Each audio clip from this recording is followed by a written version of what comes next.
கோவையில் மது போதையில் சாலையில் படுத்து உறங்கிய நபர். தண்ணீர் ஊற்றியும் தெளியவில்லை மயக்கம். நீண்ட நேர போராட்டத்திற்கு பிறகு பொதுமக்கள் உதவியுடன் பேருந்து நிலையத்தில் படுக்க வைத்த காவல்துறை. கோவை காந்திபுரம் நகர பேருந்து நிலையத்திற்கு நாள்தோறும் ஆயிரக்கணக்கான பொதுமக்கள் வந்து செல்கின்றனர். இங்கிருந்து பல்வேறு பகுதிகளுக்கும் பேருந்துகள் இயக்கப்படுகின்றது. இந்த நிலையில் மது போதையில் பேருந்து நிலையத்தில் பேருந்துகள் திரும்பும் பகுதியில் உள்ள சாலையில் படுத்து உறங்கினார் ஒரு நபர். இதனை பேருந்துக்காக வந்த பயணிகள் கூட்டமாக நின்று வேடிக்கை பார்த்தனர். மேலும் சிலர் அவரை பேருந்து மோதியுள்ளதாக நினைத்துக்கொண்டு காவல்துறையினருக்கும் தகவல் தெரிவித்தனர். முதலில் அவரே எழுந்து விடுவார் என்று பலரும் எண்ணிய நிலையில் அவர் எழுந்திருக்காமல் உறங்கிக் கொண்டே இருந்தார்.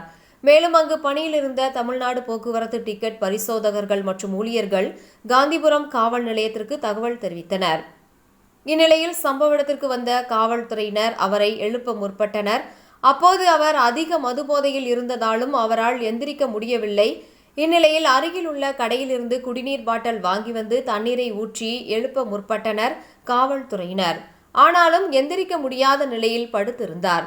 இதனையடுத்து அப்பகுதியில் உள்ள கடை ஊழியர்களை அழைத்து வந்து அவரை அங்கிருந்து தூக்கி கொண்டு பேருந்து நிலையத்திற்குள் படுக்க வைத்தனர். இந்த சம்பவத்தால் அங்கு சிறிது நேரம் பரபரப்பு நிலவியது.